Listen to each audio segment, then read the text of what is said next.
ಆತನು ತನ್ನ ಮೇಲಧಿಕಾರಿಗಳ ಸೇವೆಗೆ ಬದ್ಧನಾಗಿದ್ದಾನೆ, ಅಸೂಯೆ ಮುಕ್ತನಾಗಿದ್ದಾನೆ, ಬ್ರಹ್ಮನೊಂದಿಗೆ ಮಾತನಾಡುತ್ತಾನೆ ಮತ್ತು ಮಾತಿನಲ್ಲಿ ಸತ್ಯವಂತನಾಗಿದ್ದಾನೆ. ಅಂತಹ ಶ್ರೇಷ್ಠ ರಾಜಕುಮಾರನ ವಿರುದ್ಧ ಯುದ್ಧ ಮಾಡುವುದರಿಂದ ನಮಗೆ ಏನು ಸಿಗಬಹುದು? ಅವನು ಮಾತನಾಡುವಾಗ ದ್ರೋಣನ ಕಣ್ಣುಗಳು ಭಾವೋದ್ರೇಕದಿಂದ ತುಂಬಿದವು.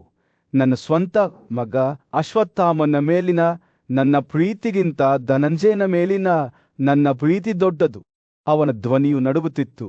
ಆದರೂ ನನ್ನ ಸ್ವಂತ ಕೈಗಳಿಂದ ಅಂತಹ ಅಸಾಧಾರಣ ಕೌಶಲ್ಯದಿಂದ ಆಶೀರ್ವದಿಸಲ್ಪಟ್ಟ ವಿಶ್ವದ ಶ್ರೇಷ್ಠ ಬಿಲ್ಲುಗಾರರ ವಿರುದ್ಧ ಹೋರಾಡಲು ನಾನು ಸಿದ್ಧರಾಗಬೇಕು.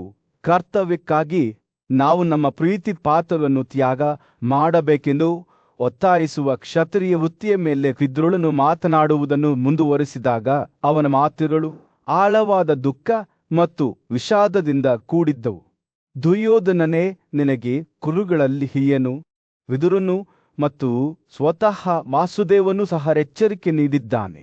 ಆದರೂ ನಿನ್ನ ಸ್ವಂತ ಅಹಂಕಾರ ಮತ್ತು ದುರಹಂಕಾರದಿಂದ ಕುರುಡನಾಗಿ ನೀವು ಕೇಳಲು ನಿರಾಕರಿಸುತ್ತೀರಿ.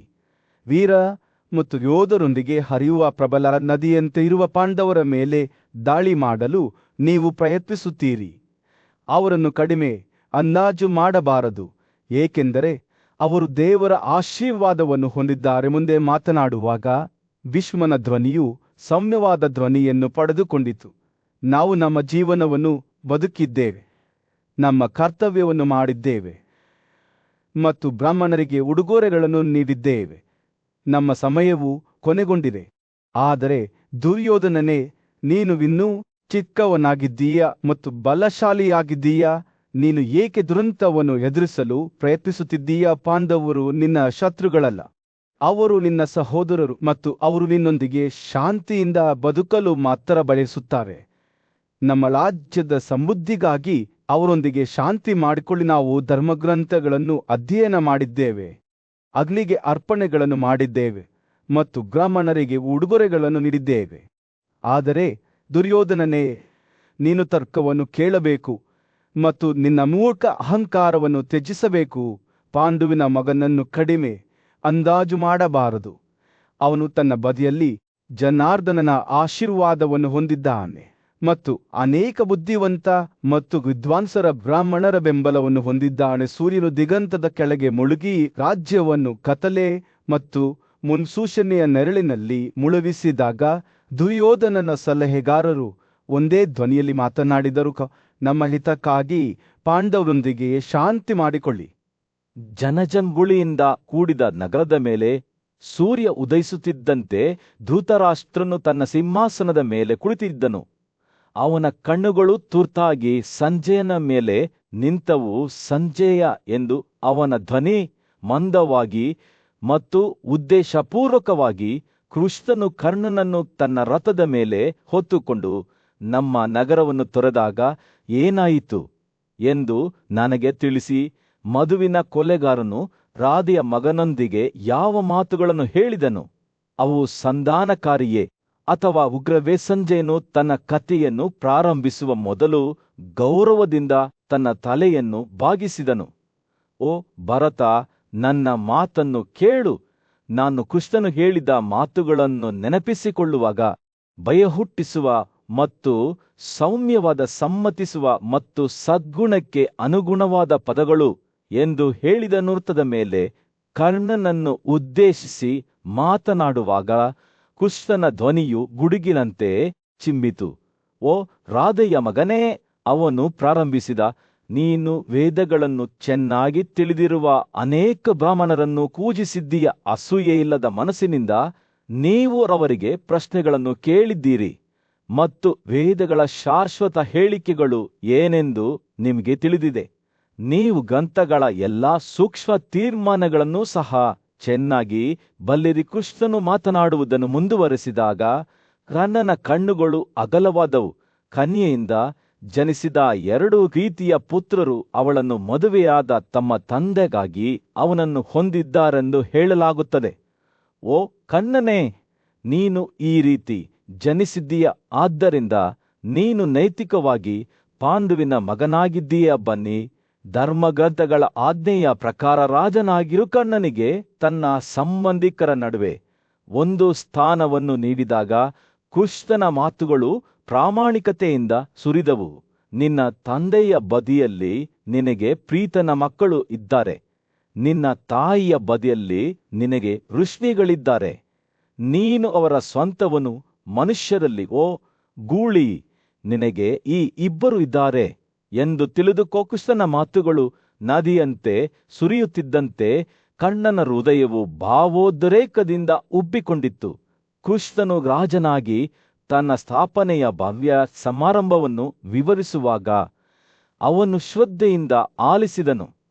ಈ ದಿನವೇ ನನ್ನೊಂದಿಗೆ ಮುಂದುವರಿಯುತ್ತಾ ಕೃಷ್ಣನು ಹೇಳಿದನು, ಪಾಂಡವರು ನಿಮ್ಮನ್ನು ಯುಧಿಷ್ಠಿರನ ಮೊದಲು ಜನಿಸಿದ ಕುಂತಿಯ ಮಗನೆಂದು ತಿಳಿದುಕೊಳ್ಳಲಿ. ಸಹೋದರರು 5 ಪಾಂಡವರು ದ್ರೌಪದಿಯ ಮಗ ಮತ್ತು ಸುಭದ್ರನ ಅಸೇಯ ಮಗ. ಎಲ್ಲರೂ ನಿಮ್ಮ ಪಾದಗಳನ್ನು ಅಪ್ಪಿಕೊಳ್ಳುತ್ತಾರೆ. ಕೃಷ್ಣನ ದೃಷ್ಟಿಕೋನವು ಏಕತೆ ಮತ್ತು ಸಹೋದರತ್ವದದ್ದಾಗಿತ್ತು. ರಾಣಿಯರು ಮತ್ತು ರಾಜಕುಮಾರಿಯರು ನಿಮ್ಮ ಸ್ಥಾಪನೆಗಾಗಿ ನೀರು, ರುಚಿಕರವಾದ ಗಿಡಮೂಲಿಕೆಗಳು ಮತ್ತು ಎಲ್ಲಾ ರೀತಿಯ ಬೀಜಗಳು ಮತ್ತು ರತ್ನಗಳಿಂದ ತುಂಬಿದ ಚಿನ್ನದ ಮತ್ತು ಬೆಳ್ಳಿಯ ಜಾಡಿಗಳನ್ನು ತರಲಿ ಎಂದು ಅವರು ಹೇಳಿದರು. ದೌಮ್ಯನು ಪವಿತ್ರವಾದ ಬೆಂಕಿಯ ಮೇಲೆ ಶುದ್ಧೀಕರಿಸಿದ ಬೆಣ್ಣೆಯ ನೈವೇದ್ಯವನ್ನು ಸುರಿಯಲಿ ಮತ್ತು ಪಾಂಡವರ ಪುರೋಹಿತರಾಗಿ ಕಾರ್ಯನಿರ್ವಹಿಸುತ್ತಿರುವ ಬ್ರಾಹ್ಮಣರು ನಿಮ್ಮ ಸ್ಥಾಪನೆಯ ಸಮಾರಂಭವನ್ನು ನೆರವೇರಿಸಲಿ. ಕೃಷ್ಣನ ಮಾತುಗಳು ಕೊನೆಗೊಳ್ಳುತ್ತಿದ್ದಂತೆ ಧೃತರಾಷ್ಟ್ರನ ಮುಖವು ಭಾವನೆಗಳ ಮಿಶ್ರಣದಿಂದ ಬೆಳಗಿತು. ಭರವಸೆ, ಹಂಬಲ ಮತ್ತು ಬಹುಶಃ ಅನುಮಾನದ ಸುಳಿವೂ ಸಹ. ಅವನು ಸಂಧ್ಯನನ್ನು ದಿಟ್ಟಿಸಿ ನೋಡಿದನು.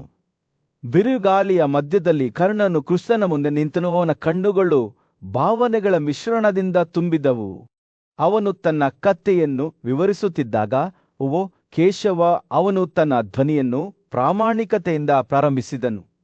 ನೀವು ಈ ಮಾತುಗಳನ್ನು ನನ್ನ ಮೇಲಿನ ನಿಮ್ಮ ಪ್ರೀತಿ, ವಾತ್ಸಲ್ಯ ಮತ್ತು ಸ್ನೇಹದಿಂದ ಹೇಳಿದ್ದೀರಿ. ನೀವು ನನಗೆ ಹೇಳಿದ್ದೆಲ್ಲ ನನಗೆ ತಿಳಿದಿದೆ. ಕರ್ಣನ ಆಲೋಚನೆಗಳು ಅವನ ಹುಟ್ಟಿದ ದಿನದವರೆಗೂ ಚಲಿಸಿದವು.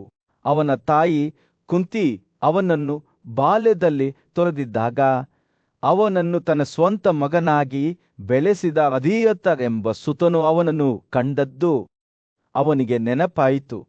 ರಾಧಾ ಅವನು ನೆನಪಿಸಿಕೊಂಡನು.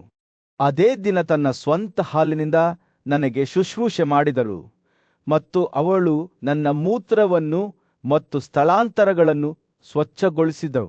ಅವನ ಬಗೆಗಿನ ರಾಧೆಯ ನಿಸ್ವಾರ್ಥ ಪ್ರೀತಿಯ ನೆನಪು ಇನ್ನೂ ಅವನ ಕಣ್ಣುಗಳಲ್ಲಿ ಕಣ್ಣೀರನ್ನು ತಂದಿತು. ಕರ್ಣನು ಮುಂದುವರಿದಂತೆ ಧರ್ಮಗ್ರಂಥಗಳ ಪ್ರಕಾರ ತನ್ನ ಮೇಲೆ ಬಾಲ್ಯದ ವಿಧಿಗಳನ್ನು ನೆರವೇರಿಸಿದ ಅಧೀರ ತನ್ನ ಬಗ್ಗೆ ಅವನು ಮಾತಾಡಿದನು.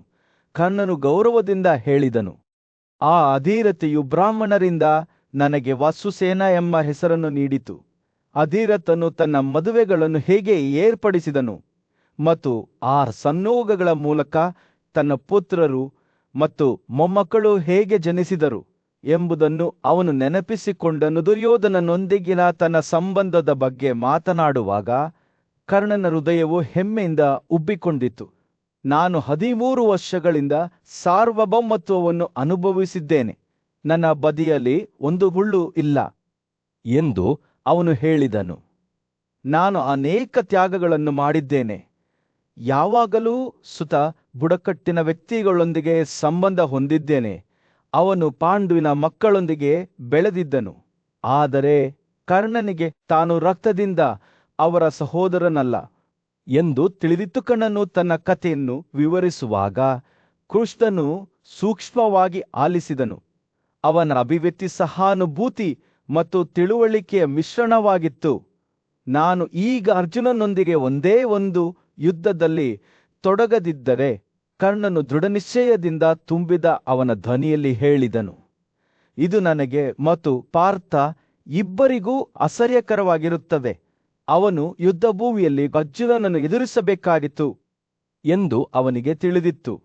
ಆದರೆ ಅವನ ಮಲಸಹೋದರನ ವಿರುದ್ಧ ಹೋರಾಡುವ ಆಲೋಚನೆಯಿಂದ ಅವನ ಒಂದು ಬಾಧವು ನಡುಗಿತು. ಕರ್ಣನು ಮುಂದುವರಿಸಿದಂತೆ ಕೃಷ್ಣನ ಪ್ರೋತ್ಸಾಹದ ಮಾತುಗಳು ಗಾಳಿಯಲ್ಲಿ ತೂಗಾಡುತ್ತಿದ್ದವು. ನೀವು ಈ ನಮ್ಮ ಪ್ರವಚನವನ್ನು ಇಂದಿನವರೆಗೆ ಮರೆಮಾಚಬೇಕು ಎಂದು ಕೃಷ್ಣನು ಹೇಳಿದನು. ಅದರಲ್ಲಿ ನಮ್ಮ ಪ್ರಯೋಜನವಿದೆ. ಅವರ ಸಂಭಾಷಣೆಯು ರಹಸ್ಯವಾಗಿ ಉಳಿಯುತ್ತದೆ ಎಂದು ತಿಳಿದ ಕರ್ಣನು ತಲೆಯಾಡಿಸಿದನು. ಅವರು ಮಾತನಾಡುತ್ತಿದ್ದಂತೆ ದೃಶ್ಯವು ಮುಂಬರುವ ಯುದ್ಧಕ್ಕೆ ಬದಲಾಯಿತು. ಕರ್ಣನ ಆಲೋಚನೆಗಳು ಯುದ್ಧಕ್ಕೆ ತನ್ನ ಸೈನ್ಯವನ್ನು ಮುನ್ನಡೆಸುತ್ತಿರುವ ಯುಧಿಷ್ಠಿರನ ಕಡೆಗೆ ತಿರುಗಿತು. ಯುಧಿಷ್ಠಿರನು ಹೇಗೆ ತಮ್ಮ ಶೌರ್ಯ ಮತ್ತು ಪರಾಕ್ರಮಕ್ಕಾಗಿ ಆಯ್ಕೆ ಮಾಡಿಕೊಂಡ ಯೋಧರ ವಿಶಾಲ ಸಮೂಹವನ್ನು ಒಟ್ಟುಗೂಡಿಸಿದ್ದನೆಂಬುದನ್ನು ಅವನು ನೆನಪಿಸಿಕೊಂಡನು. ಕರ್ಣನು ಭಯದಿಂದ ಹೇಳಿದನು, ಈ ಹೊಳೆಯುವ ರಾಜ್ಯವನ್ನು ಈಗಾಗಲೇ ಯುಧಿಷ್ಠಿರನು ಗೆದ್ದಿದ್ದಾನೆ. ಯುದ್ಧದಲ್ಲಿ ಕೃಷ್ಣನ ಪಾತ್ರವು ಉಪದೃಷ್ಟಿಯದ್ದಾಗಿತ್ತು. ಆದರೆ ದುರ್ಯೋಧನನು ದೊಡ್ಡ ತ್ಯಾಗವನ್ನು ಮಾಡುತ್ತಾನೆ.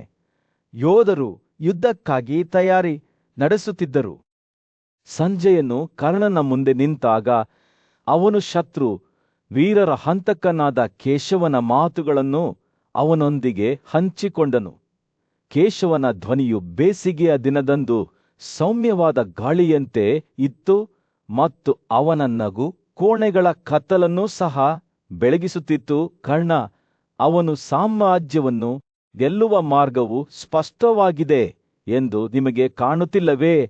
ನಾನು ಅದನ್ನು ನಿಮಗೆ ನೀಡುತ್ತೇನೆ, ಏಕೆಂದರೆ ಅದು ನಿಮ್ಮ ಹಕ್ಕು. ಪಾಂಡವರ ಗೆಲುವು ಖಚಿತವಾಗಿದೆ, ಇದರಲ್ಲಿ ಯಾವುದೇ ಸಂದೇಹವಿಲ್ಲ. ಕೇಶವನು ಮಾತನಾಡುತ್ತಿರುವಾಗ ಅವನ ಕಣ್ಣುಗಳು ಕಿಡಿಗೇಡಿತನದ ಸೂಚನೆಯಿಂದ ಹೊಳೆಯುತ್ತಿದ್ದವು. ಅವನು ಅರ್ಜುನನ ಧ್ವಜದ ಕಡೆಗೆ ಸನ್ನೆ ಮಾಡಿದನು. ಅದು ಅದರ ಕಂಬದ ಮೇಲೆ ಎತ್ತರವಾಗಿ ಮತ್ತು ಹೆಮ್ಮೆಯಿಂದ ನಿಂತಿತ್ತು. ಈಗೋ ಕರ್ಣ ಆ ಮಾನದಂಡ ಅದ್ಭುತ ಆಕಾರದ ಆಕಾಶ ಜೀವಿಗಳಿಂದ ಅಲಂಕರಿಸಲ್ಪಟ್ಟಿದೆ. ಅದನ್ನು ನೋಡುವ ಎಲ್ಲರಿಗೂ ವಿಜಯವನ್ನು ಸೂಚಿಸುತ್ತದೆ. ಇದು ಇಂದ್ರನ ಸ್ವಂತ ಧ್ವಜವು ಆಕಾಶದಲ್ಲಿ ಪ್ರಕಾಶಮಾನವಾಗಿ ಹೊಳೆಯುವಂತೆ ನೋಡುವುದು ಒಂದು ದೃಶ್ಯವಾಗಿದೆ.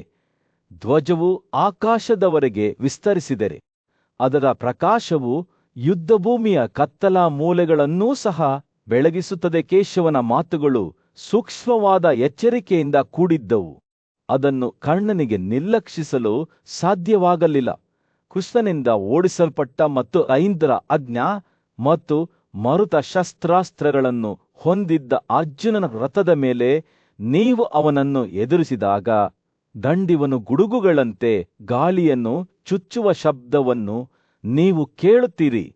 ಮತ್ತು ಯುದ್ಧದಲ್ಲಿ ಅಚೇಯನಾಗಿದ್ದ ಯುಧಿಷ್ಠಿರನು ತನ್ನ ಸೈನ್ಯವನ್ನು ರಕ್ಷಿಸಿಕೊಳ್ಳುವುದನ್ನು ಮತ್ತು ತನ್ನ ಶತ್ರುಗಳ ಸೈನ್ಯವನ್ನು ಸುಟ್ಟು ಹಾಕುವುದನ್ನು ನೀವು ನೋಡಿದಾಗ ಹಿಂದಿನ ಯುಗದ ಎಲ್ಲಾ ಚಿಹ್ನೆಗಳು ಕೃತ, ತ್ರೇತ ಮತ್ತು ದ್ವಾಪರ ಕಣ್ಮರೆಯಾಗುತ್ತವೆ. ಕೇಶವನು ಮಾತನಾಡುತ್ತಿದ್ದಂತೆಯೇ ಕರ್ಣನ ಕಣ್ಣುಗಳ ಮುಂದೆ ಒಂದು ದರ್ಶನವು ಕಾಣಿಸಿತು. ಭೀಮಸೇನನು ಯುದ್ಧಭೂಮಿಯಲ್ಲಿ ನೃತ್ಯ ಮಾಡುವುದನ್ನು ಅವನು ನೋಡಿದನು. ಅವನ ದೇವಾಲಯಗಳು ಭೀಕರವಾದ ಹೋರಾಟದ ನಂತರ ಆನೆಯಂತೆ ಛಿದ್ರಗೊಂಡವು. ಅರ್ಜುನನು ದ್ರೋಣ, ಶಾಂತನುವಿನ ಮಗ ಕೃಪಾ ಮತ್ತು ಜಯದ್ರಥನನ್ನು ಪರಿಶೀಲಿಸುತ್ತಿರುವುದನ್ನು ಅವನು ನೋಡಿದನು. ಎಲ್ಲರೂ ಮುಖಾಮುಖಿಯಾಗಲು ತೀವ್ರವಾಗಿ ಧಾವಿಸುತ್ತಿದ್ದರು ಮತ್ತು ಆ ವೀರಾತಾರ್ ಯೋಧರಾದ ನಕುಲ ಮತ್ತು ಸಹದೇವನು ಧೃತರಾಷ್ಟ್ರನ ಪುತ್ರರ ಸೈನ್ಯವನ್ನು ಕೋಪಗೊಂಡ ಆನೆಗಳಂತೆ ಕೆರಳಿಸುತ್ತಿರುವುದನ್ನು ಅವನು ನೋಡಿದನು. ಕರ್ಣನು ಕೇಶವನ ಮಾತುಗಳನ್ನು ಸೂಕ್ಷ್ಮವಾಗಿ ಆಲಿಸುತ್ತಿರುವುದನ್ನು ಅವನ ಅಭಿವ್ಯಕ್ತಿ ಓದಲು ಅಸಾಧ್ಯವಾದದ್ದನ್ನು ಸಂಜಯನು ನೋಡಿದನು.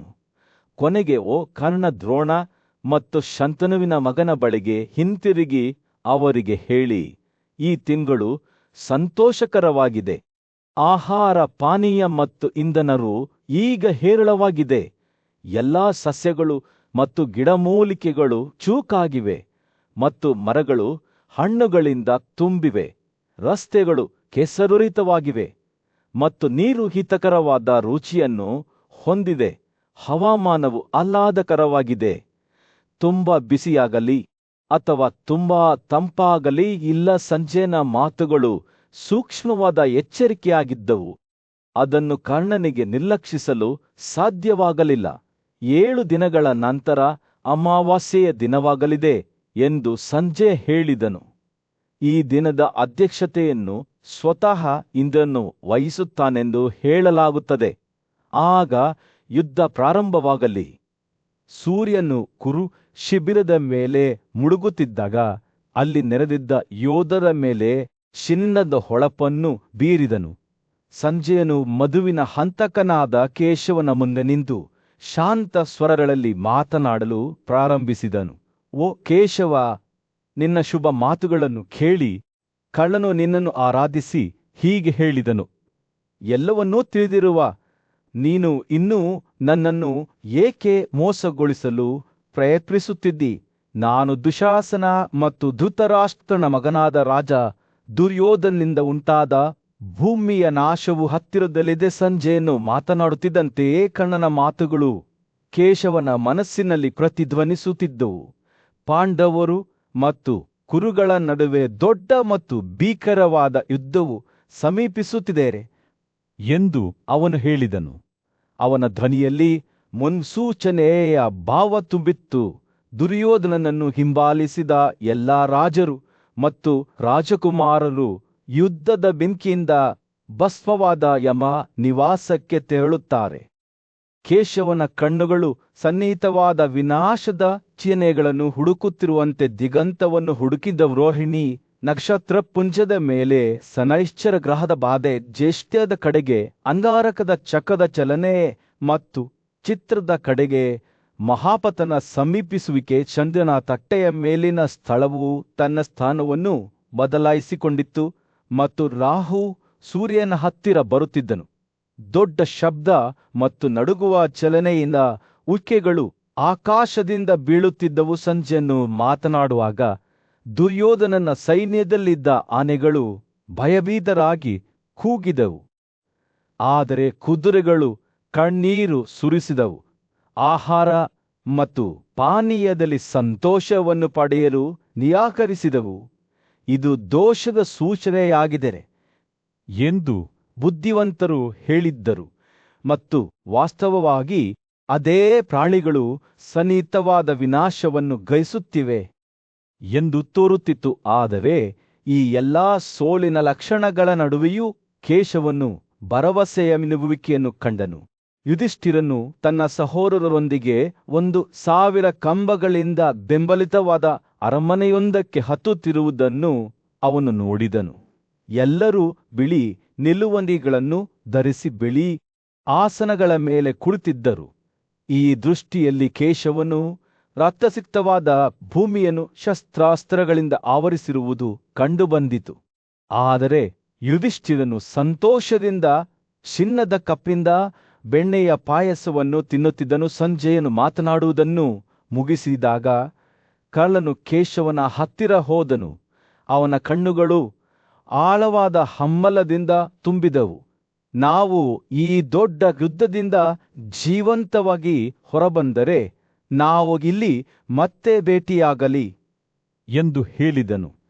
ಇಲ್ಲದಿದ್ದರೆ ಓ ಪಾಪರಹಿತನೇ, ನಾವು ಭೇಟಿಯಾಗಲು ಒಂದೇ ಒಂದು ಸ್ಥಳವಿದೆ ಎಂದು ನನಗೆ ತೋರುತ್ತದೆ. ಸ್ವರ್ಗದಲ್ಲಿ ಈ ಮಾತುಗಳೊಂದಿಗೆ ಕಣ್ಣನು ಕೇಶವನನ್ನು ತನ್ನ ಎದೆಯ ಹತ್ತಿರ ಒತ್ತಿದನು ಮತ್ತು ರಥದಿಂದ ಇಳಿದನು. ಸೂರ್ಯನು ದಿಗಂತದ ಕೆಳಗೆ ಮುಳುಗಿದಾಗ ಕರ್ಣನು ಚಿನ್ನದಿಂದ ಅಲಂಕರಿಸಿದ ತನ್ನ ಸ್ವಂತ ರಥದ ಮೇಲೆ ಸವಾರಿ ಮಾಡುವುದನ್ನು ಸಂಜಯನು ನೋಡಿದನು. ಆ ಯುವ ಯೋಧನ ಹತಾಶೆಯ ಅಭಿವ್ಯಕ್ತಿಯು ಒಮ್ಮೆ ಅವನೊಳಗೆ ಉರಿಯುತ್ತಿದ್ದ ಆತ್ಮವಿಶ್ವಾಸಕ್ಕೆ ತದ್ವಿರುದ್ಧವಾಗಿತ್ತು ಮತ್ತು ಕುರುಸರ ರಾಜ್ಯದ ಮೇಲೆ ಸೂರ್ಯನು ಉದಯಿಸುತ್ತಿದ್ದಂತೆ ಬುದ್ಧಿವಂತ ಮತ್ತು ಸಹಾನುಭೂತಿಯುಳ್ಳ ಸಲಹೆಗಾರನಾದ ವಿದುರನು ತನ್ನ ಅತ್ತೆ ಕುಂತಿಯ ಮುಂದೆ ನಿಂತನು. ಅವರ ಕುಟುಂಬಕ್ಕೆ ಅಪಾಯವನ್ನುಂಟು ಮಾಡುವ ಮುಂಬರುವ ವಿನಾಶದ ಬಗ್ಗೆ ಮಾತನಾಡುವಾಗ ಅವನ ಕಣ್ಣುಗಳು ದುಃಖದಿಂದ ತುಂಬಿದ್ದವು. ಜೀವಂತ ಮಕ್ಕಳ ತಾಯಿ ಭಾವೋದ್ರೇಕದಿಂದ ನಡುಗುತ್ತಿರುವ ಅವನ ಧ್ವನಿಯಲ್ಲಿ, ನನ್ನ ಹೃದಯದ ಬಯಕೆಯು ಯಾವಾಗಲೂ ಶಾಂತಿಗಾಗಿ ಎಂದು ನಿಮಗೆ ತಿಳಿದಿದೆ, ಆದರೆ ಅಯ್ಯೋ, ಅದು ಸಂಭವಿಸುವುದಿಲ್ಲ ಎಂದು ನಾನು ಹೆದರುತ್ತೇನೆ. ಪಾಡಿದವರು ಮತ್ತು ಕೌರವರ ನಡುವೆ ಶಾಂತಿಯುತ ಪರಿಹಾರವನ್ನು ಸಂಧಾನ ಮಾಡಲು ಕೃಷ್ಣನು ಹೇಗೆ ಪ್ರಯತ್ನಿಸಿದನು ಎಂಬುದನ್ನು ವಿದುರನು ವಿವರಿಸಿದನು. ಆದರೆ ದುರ್ಯೋಧನನು ಅದನ್ನು ಕೇಳಲು ನಿರಾಕರಿಸಿದನು. ಬುದ್ಧಿವಂತ ಸಲಹೆಗಾರನು ಯುಧಿಷ್ಠಿರನ ಮಹಾನ್ ಶಕ್ತಿ ಮತ್ತು ನೀತಿಯ ಬಗ್ಗೆ ಮಾತನಾಡುತ್ತಾ ತನ್ನ ಕುಟುಂಬದ ವಿರೋಧದ ಹೊರತಾಗಿಯೂ ಸರಿಯಾದದ್ದನ್ನು ಮಾಡಲು ದೃಢನಿಶ್ಚಯವನ್ನು ಹೊಂದಿದ್ದನು. ರಾಜ ಧೃತರಾಷ್ಟ್ರವಿದುರನು ಮುಂದುವರಿಸಿದರು. ಅಹಂಕಾರದಿಂದ ಕುರುಡಲಾಗಿದ್ದಾನೆ ಮತ್ತು ಕಾರಣವನ್ನು ನೋಡಲು ನಿರಾಕರಿಸುತ್ತಾನೆ. ಅವನ ಪುತ್ರರಾದ ಜಯದ್ರಥ, ಕರ್ಣ, ದುಶ್ಯಾಸನ ಮತ್ತು ಸುವಾಲ ಮಗ ಅವನನ್ನು ವಿನಾಶದ ಹಾದಿಯಲ್ಲಿ ಮುನ್ನಡೆಸುತ್ತಿದ್ದರು. ವಿದುರನು ಮುಂಬರುವ ಯುದ್ಧ ಮತ್ತು ಅದರ ಪರಿಣಾಮಗಳ ಬಗ್ಗೆ ಮಾತನಾಡುತ್ತಿದ್ದಾಗ ಕುಂತಿಯು ಹೆಚ್ಚುತ್ತಿರುವ ಕಾಳಜಿಯೊಂದಿಗೆ ಕೇಳಿದಳು. ಆಕೆಯ ಹೃದಯವು ದುಃಖದಿಂದ ಭಾರವಾಗಿತ್ತು. ಸಂಪತ್ತಿಗೆದ್ದಕ್ಕೆ ಅವಳು ತನ್ನಷ್ಟಕ್ಕೆ ತಾನೇ ಹೇಳಿದಳು, ಇದಕ್ಕಾಗಿ ಸಂಬಂಧಿಕರ ಈ ದೊಡ್ಡ ಹತ್ಯೆ ನಡೆಯುತ್ತದೆ. ಆಕೆ ಪಾಂಡವರು, ಛೇದಿಗಳು, ಪಂಚಾಲರು ಮತ್ತು ಯಾದವರ ಬಗ್ಗೆ ಯೋಚಿಸಿದಳು. ಎಲ್ಲರೂ ತಮ್ಮ ಸ್ವಂತ ಸಂಬಂಧಿಕರ ವಿರುದ್ಧ ಹೋರಾಡಲು ಸಿದ್ಧರಾಗಿದ್ದರು. ಕುಂತಿಯು ಅವರಿಗಾಗಿ ಕಾಯುತ್ತಿದ್ದ ಅದೃಷ್ಟದ ಬಗ್ಗೆ ಯೋಚಿಸುತ್ತಿದ್ದಂತೆ ಅವಳ ಮನಸ್ಸು ತನ್ನ ಮಗ ಕರ್ಣನ ಕಡೆಗೆ ತಿರುಗಿತು. ಅವನು ದುರ್ಯೋಧನನಿಗೆ ಶಕ್ತಿಶಾಲಿ ಮತ್ತು ನಿಷ್ಠಾವಂತನೆಂದು ಅವಳು ತಿಳಿದಿದ್ದಳು. ಆದರೆ ಅವನು ವಿಮೋಚನೆಯನ್ನು ಮೀರಿಲ್ಲ ಎಂದು ಅವಳಿಗೂ ತಿಳಿದಿತ್ತು.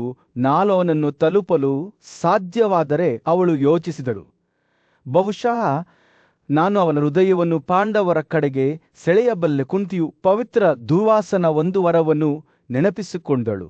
ಇದು ಯಾವುದೇ ದೇವರನ್ನು ಕರೆಯುವ ಮಂತ್ರಗಳನ್ನು ಒಳಗೊಂಡ ಪ್ರಾರ್ಥನೆಯಾಗಿದೆ. ಹೊಸ ಸಂಕಲ್ಪದೊಂದಿಗೆ ಕುಂತಿಯು ಪವಿತ್ರವಾದ ಭಾಗೀರಥದ ತೊರೆಗೆ ಹೋದಳು. ಅವಳು ಅದರ ದಡವನ್ನು ತಲುಪುತ್ತಿದ್ದಂತೆ ತನ್ನ ಹಿಂದಿನಿಂದ ಬರುವ ವೈದಿಕ ಸ್ತೋತ್ರಗಳ ಪಠಣವನ್ನು ಅವಳು ಕೇಳಿದಳು. ತನ್ನ ಮಗ ಕರ್ಣನು ಕೂರ್ವದ ಕಡೆಗೆ ಮುಖ ಮಾಡಿ ಪ್ರಾರ್ಥನೆಯಲ್ಲಿ ಕೈಗಳನ್ನು ಎತ್ತಿಕೊಂಡು ನಿಂತಿರುವುದನ್ನು ಅವಳು ನೋಡಿದಳು. ಕುಂತಿಯು ತನ್ನ ಭಕ್ತಿಗಳನ್ನು ಪೂರ್ಣಗೊಳಿಸಲು ಕಾಯುತ್ತಿದ್ದಳು. ಕರ್ಣನು ಪ್ರಾರ್ಥನೆ ಮುಗಿಸಿ ತಿರುಗಿ ನೋಡಿದಾಗ ತನ್ನ ಮೇಲಿನ ಉಡುಪಿನ ನೆರಳಿನಲ್ಲಿ ತನ್ನ ತಾಯಿ ತನಗಾಗಿ ಕಾಯುತ್ತಿರುವುದನ್ನು ನೋಡಿ ಆತನಿಗೆ ಆಶ್ಚರ್ಯವಾಯಿತು. ಆತ ಆಕೆಗೆ ಸರಿಯಾಗಿ ನಮಸ್ಕರಿಸಿದ. ಆತನ ಕಣ್ಣುಗಳು ಆಶ್ಚರ್ಯದಿಂದ ತುಂಬಿದವು. ತಾಯಿ ಎಂದು ಆತ ಹೇಳಿದ, ನೀನು ಇಲ್ಲಿಗೆ ಬಂದದ್ದು ನನಗೆ ಗೊತ್ತಿರಲಿಲ್ಲ. ಗಂಧ ಮತ್ತು ಯಮುನಾ ನದಿಗಳ ನಡುವೆ ನೆಲೆಸಿರುವ ಭವ್ಯವಾದ ನಗರವಾದ ಹಸ್ತಿನಾಪುರದ ಹೃದಯ ಭಾಗದಲ್ಲಿ ಕರ್ಣನು ಎತ್ತರವಾಗಿ ನಿಂತಿದ್ದನು. ಅವನ ಭವ್ಯವಾದ ಆಕೃತಿಯು ಆತ್ಮವಿಶ್ವಾಸದ ಹೊಳಪನ್ನು ಹೊರಹೊಮ್ಮಿಸಿತು. ಅವನು ತನ್ನ ಮುಂದಿರುವ ಸಭಿಕರನ್ನು ದಿಟ್ಟಿಸಿ ನೋಡಿದನು. ಅವನ ಕಣ್ಣುಗಳು ಕುಂತಿಯ ಪ್ರತಿಮೆಯ ಮೇಲೆ ಮುಚ್ಚಿಕೊಂಡವು. ಅವಳ ಉಪಸ್ಥಿತಿಯು ಗಮನವನ್ನು ಸೆಳೆಯಿತು.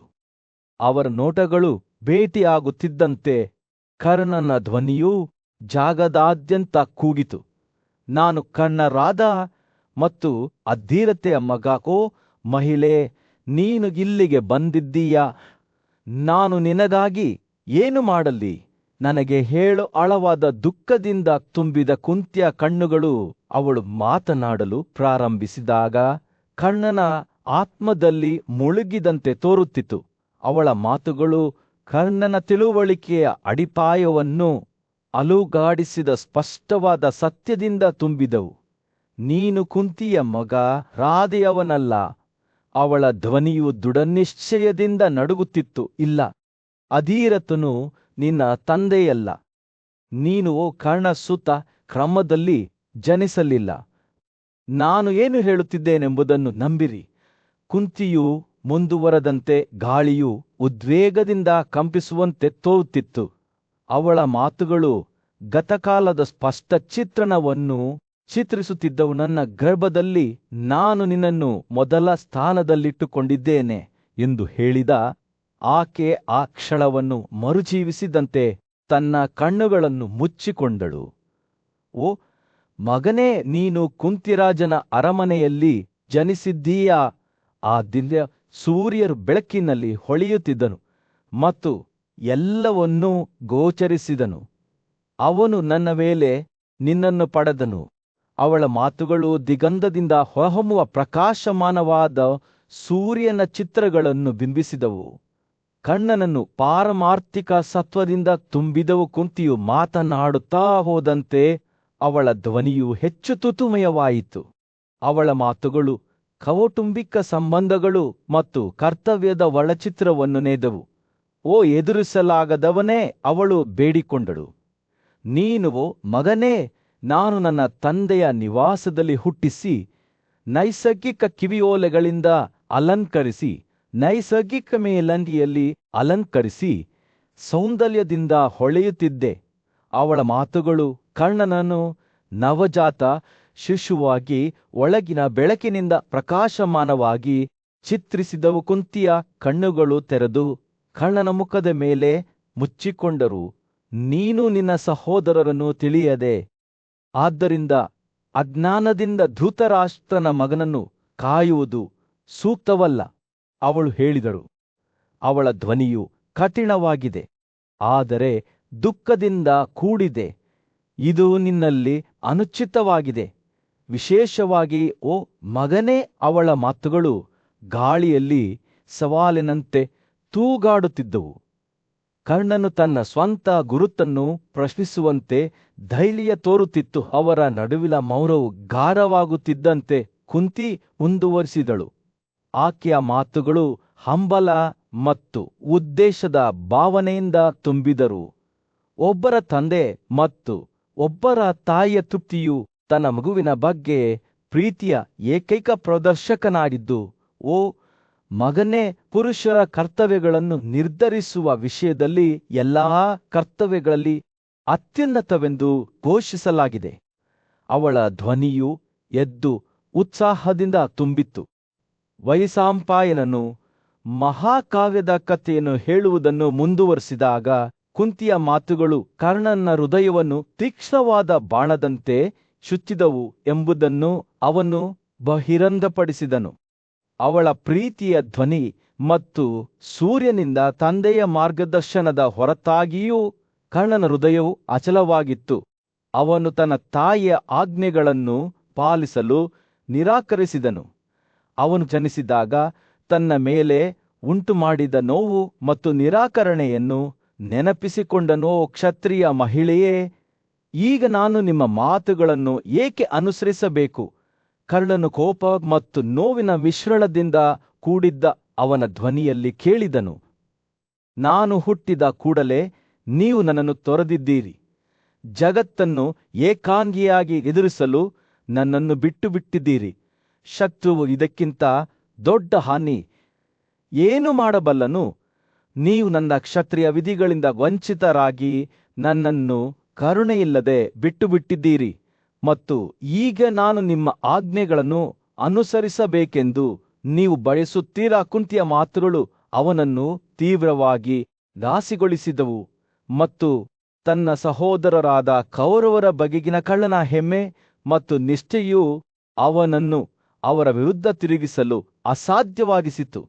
ಅವನು ಪಾಂಡವರ ಬಳಿ ಅವರ ಸಹೋದರನಾಗಿ ಹೋದರೆ ಅವರು ಅವನನ್ನು ದೇಶದ್ರೋಹಿ ಎಂದು ನೋಡುತ್ತಾರೆ ಮತ್ತು ಎಲ್ಲಾ ಕ್ಷತ್ರಿಯರು ಅವನನ್ನು ಅಪಹಾಸ್ಯ ಮಾಡುತ್ತಾರೆ ಎಂದು ಅವನಿಗೆ ತಿಳಿದಿತ್ತು. ಆದರೆ ಅದನ್ನು ಎತ್ತಿ ಹಿಡಿಯಲು ನನಗೆ ನನ್ನದೇ ಆದ ಖ್ಯಾತಿ ಇದೆ. ಕರ್ಣನು ದೃಢವಾದ ಧ್ವನಿಯಲ್ಲಿ ಹೇಳಿದನು, ನಾನು ಕೇವಲ ಸಾಮಾನ್ಯ ಯೋಧನಲ್ಲ, ನಾನು ಸೂರ್ಯನ ಮಗನಾಗಿದ್ದೇನೆ ಮತ್ತು ನಾನು ದುರ್ಬಲ ಅಥವಾ ಹೇಡಿತನಿಯಾಗಿ ಕಾಣಿಸುವುದಿಲ್ಲ.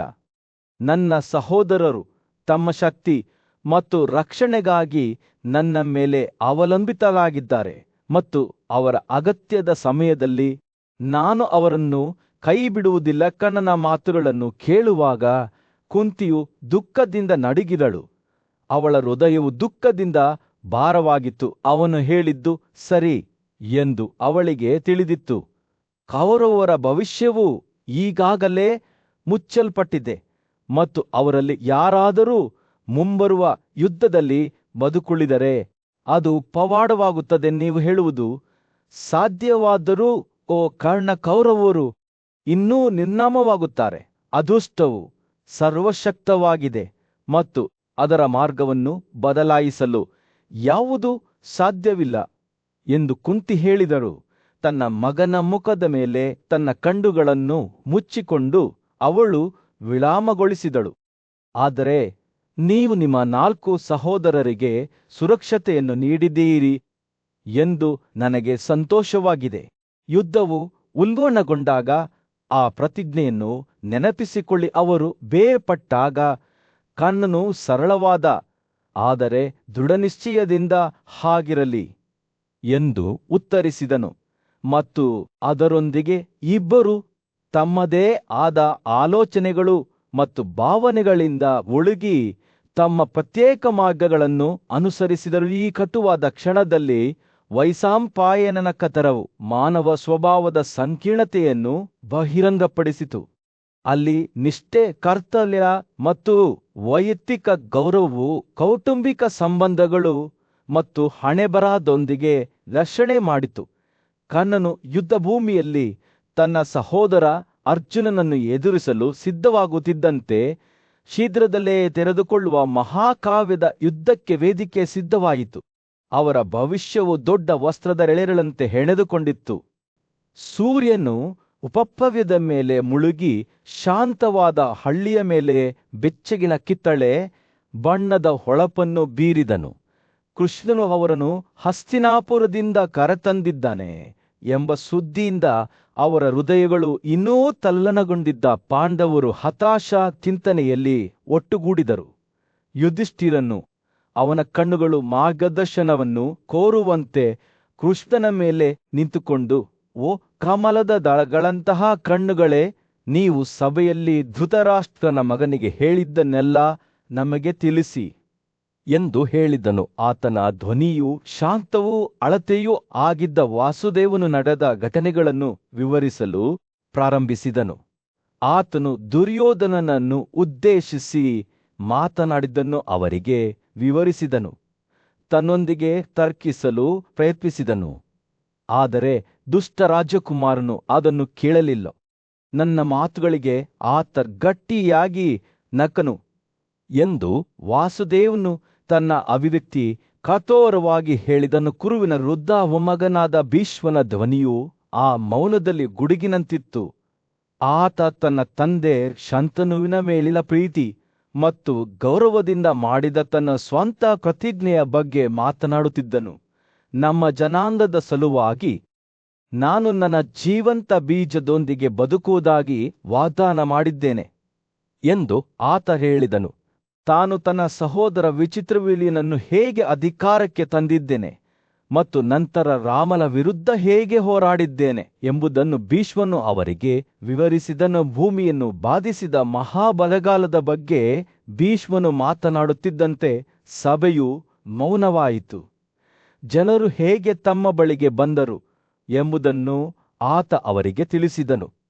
ಸಿಂಹಾಸನವನ್ನು ತೆಗೆದುಕೊಂಡು ತಮ್ಮ ರಾಜ್ಯವನ್ನು ವಿನಾಶದಿಂದ ರಕ್ಷಿಸುವಂತೆ ಬೇಡಿಕೊಂಡನು.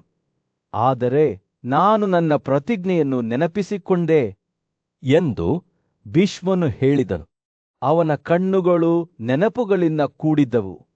ನನ್ನ ಜನರಿಗಾಗಿಯೂ ಸಹ ನಾನು ಅದನ್ನು ಮುರಿಯಲು ಸಾಧ್ಯವಾಗಲಿಲ್ಲ. ಅವನು ಮಾತನಾಡುವುದನ್ನು ಮುಗಿಸಿದಾಗ ವಾಸುದೇವನು ಮತ್ತೊಮ್ಮೆ ಕಥೆಯನ್ನು ಕೈಗೆತ್ತಿಕೊಂಡನು. ವಿಚಿತ್ರವೀರ್ಯನ ಪತ್ನಿಯರಿಗೆ ಮಕ್ಕಳನ್ನು ಹೊಂದುವಂತೆ ಭೀಷ್ಮನು ವ್ಯಾಸನನ್ನು ಹೇಗೆ ಬೇಡಿಕೊಂಡನು ಎಂಬುದರ ಬಗ್ಗೆ ಆತ ಅವರಿಗೆ ಹೇಳಿದನು. ಆ ಮಹಾನ್ ಋಷಿಯು ಅವರ ಪ್ರಾರ್ಥನೆಯನ್ನು ನೆರವೇರಿಸಿದರು ಮತ್ತು ಪಾಂಡು, ವಿದುರ ಮತ್ತು ಧೃತರಾಷ್ಟ್ರ ಎಂಬ 3 ಪುತ್ರರು ಜನಿಸಿದರು. ಯುಧಿಷ್ಠಿರನು ಸೂಕ್ಷ್ಮವಾಗಿ ಆಲಿಸಿದನು. ಅವನ ಕಣ್ಣುಗಳು ವಾಸುದೇವನ ಮುಖವನ್ನು ಎಂದಿಗೂ ಬಿಡಲಿಲ್ಲ. ಓ ಗೋವಿಂದ, ಭಾವೋದ್ರೇಕದಿಂದ ತುಂಬಿದ ಅವನ ಧ್ವನಿಯಲ್ಲಿ, ನೀನು ನಮ್ಮ ಆಶ್ರಯ, ನಮ್ಮ ಒಡೆಯ, ನಮ್ಮ ಮಾರ್ಗದರ್ಶಿ, ಏನಾಯಿತು ಎಂಬುದನ್ನು ನಮಗೆ ತಿಳಿಸು ಎಂದು ಹೇಳಿದನು. ವಾಸುದೇವನು ಮುಗುಳ್ನಕ್ಕನು. ಅವನ ಕಣ್ಣುಗಳಲ್ಲಿ ದುಃಖದ ಸುಳಿವು. ಅವನು ಪಾಂಡು ಹೇಗೆ ರಾಜನಾದನು ಮತ್ತು ತನ್ನ ಸಹೋದರರಿಗೆ ಆದ ರಾಜ್ಯವನ್ನು ನೀಡುವಂತೆ ಭೀಷ್ಮನನ್ನು ದುರ್ಯೋಧನನನ್ನು ಹೇಗೆ ಒತ್ತಾಯಿಸಿದನು ಎಂಬುದನ್ನು ಅವರಿಗೆ ತಿಳಿಸಿದನು.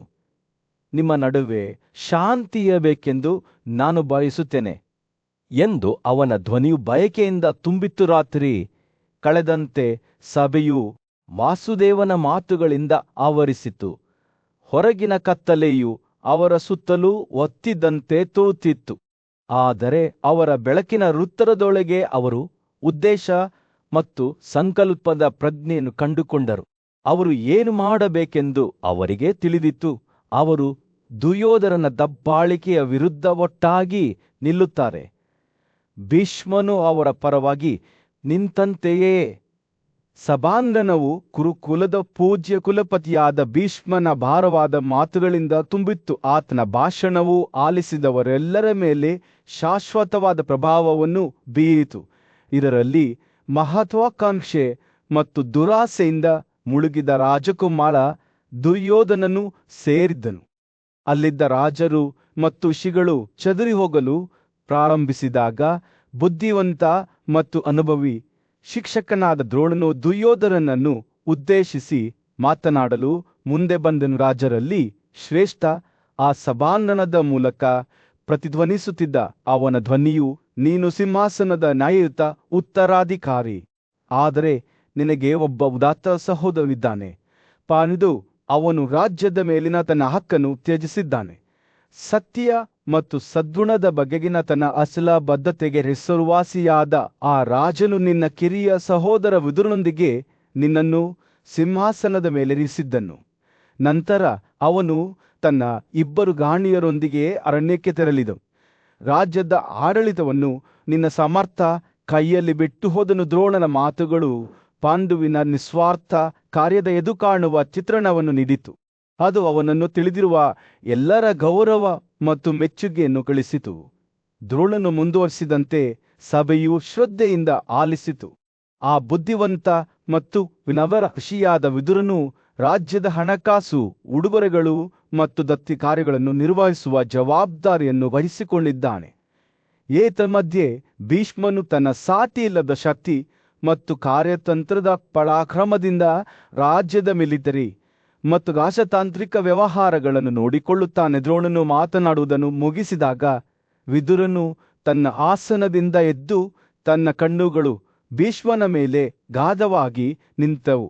ಓ ದೇವವದ ದುಃಖದಿಂದ ನಡುಗುತ್ತಿದ್ದ ಅವನ ಧ್ವನಿಯಲ್ಲಿ, ನನ್ನ ಮಾತುಗಳಿಗೆ ಕಿವಿಗೊಡುವಂತೆ ನಾನು ನಿನ್ನನ್ನು ಬೇಡಿಕೊಳ್ಳುತ್ತೇನೆ. ನಮ್ಮ ಪೂರ್ವಜರ ಪರಂಪರೆಯ ಬಗೆಗಿನ ನಿಮ್ಮ ನಿಸ್ವಾರ್ಥ ಭಕ್ತಿಯಿಂದ ಈ ಕುಟುಂಬವನ್ನು ಮತ್ತೆ ಜೀವಂತಗೊಳಿಸಿದವನು ನೀನೇ. ಈಗ ದುರ್ಯೋಧನರ ಅನ್ಯಾಯದ ಕಾರ್ಯಗಳಿಂದ ನಾವು ಅಲಿವಿನಂಚಿನಲ್ಲಿರುವಾಗ ಸುಮ್ಮನೆ ನಿಲ್ಲಬೇಡಿ ಎಂದು ನಾನು ನಿನ್ನನ್ನು ಬೇಡಿಕೊಳ್ಳುತ್ತೇನೆ. ವಿದುರನ ಮಾತುಗಳು ಅವರ ಕುಟುಂಬದ ಭವಿಷ್ಯದ ಬಗ್ಗೆ ಆಳವಾದ ದುಃಖ ಮತ್ತು ಕಾಳಜಿಯನ್ನು ಹೊಂದಿದ್ದವು. ಕುರಾಶ ವಂಶವನ್ನು ಪುನರುಜ್ಜೀವನಗೊಳಿಸುವಲ್ಲಿ ತಾನು ಪ್ರಮುಖ ಪಾತ್ರ ವಹಿಸಿದ್ದೆ ಮತ್ತು ಅದರ ಹಿತಾಸಕ್ತಿಗಳನ್ನು ರಕ್ಷಿಸುವುದು ತನ್ನ ಕರ್ತವ್ಯ ಎಂದು ಅವನು ಭೀಷ್ಮನಿಗೆ ನೆನಪಿಸಿದನು. ದುರ್ಯೋಧನನ ಕಾರ್ಯಗಳು ನಮ್ಮ ಕುಟುಂಬದ ಮೇಲೆ ವಿನಾಶವನ್ನು ತರುತ್ತವೆ ಎಂದು ವಿದುರ ಎಚ್ಚರಿಸಿದನು. ಅವನು ದುರಾಶೆ, ಕ್ರೌರ್ಯ ಮತ್ತು ಕಾಮದಿಂದ ಪ್ರೇರೇಪಿಸಲ್ಪಟ್ಟಿದ್ದಾನೆ ಮತ್ತು ತನ್ನ ತಂದೆಯ ಇಚ್ಛೆಗಳ ಬಗೆಗಿನ ಅವನ ನಿರ್ಲಕ್ಷ್ಯವು ದೂರಗಾಮಿ ಪರಿಣಾಮಗಳನ್ನು ಬೀರುತ್ತದೆ. ಇದನ್ನು ಮಾತನಾಡುವುದನ್ನು ಮುರಿಸಿದಾಗ ಸಭೆಯು ಮೌನವಾಯಿತು. ಅವನ ಮಾತುಗಳ ಭಾರವು ಕಲ್ಲಿನಂತೆ ನಿಶ್ಚಲ ನೀರಿನಲ್ಲಿ ಮುಳುಗಿತು. ರಾಜ ಸುವಾಳನ ಮಗಳು ಒಬ್ಬ ಬುದ್ಧಿವಂತ ಮತ್ತು ನ್ಯಾಯಯುತ ರಾಣಿ ನಂತರ ತನ್ನ ಪಾದಗಳ ಮೇಲೆ ನಿಂತಳು. ಅವಳ ಧ್ವನಿಯು ದೃಢನಿಶ್ಚಯದಿಂದ ಮೊಳಗಿತು. ಎಲ್ಲರೂ ನನ್ನ ಮಾತುಗಳನ್ನು ಕೇಳಲಿ ಎಂದು ಅವಳು ಕೋಪದಿಂದ ತನ್ನ ಕಣ್ಣುಗಳನ್ನು ಬೆಳಗಿಸಿದಳು.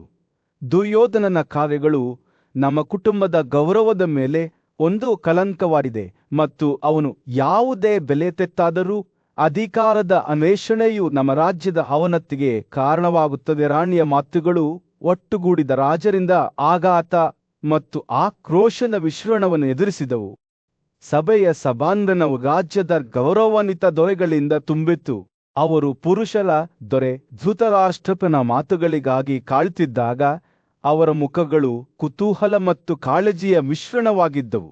ಅವನ ಮಗ ದುರ್ಯೋಧನನು ತನ್ನ ತಂದೆಯ ಸಲಹೆಯನ್ನು ಕೇಳಲು ಉತ್ಸುಕನಾಗಿ ಅವನ ಮುಂದೆ ಕುಳಿತಿದ್ದನು. ಚೆನ್ನಾಗಿ ಕೇಳು ನನ್ನ ಮಗನೇ, ಅವನ ಧ್ವನಿಯು ನಾಸ್ಟಾಲ್ಜಿಯ ಭಾವನೆಯಿಂದ ತುಂಬಿತು.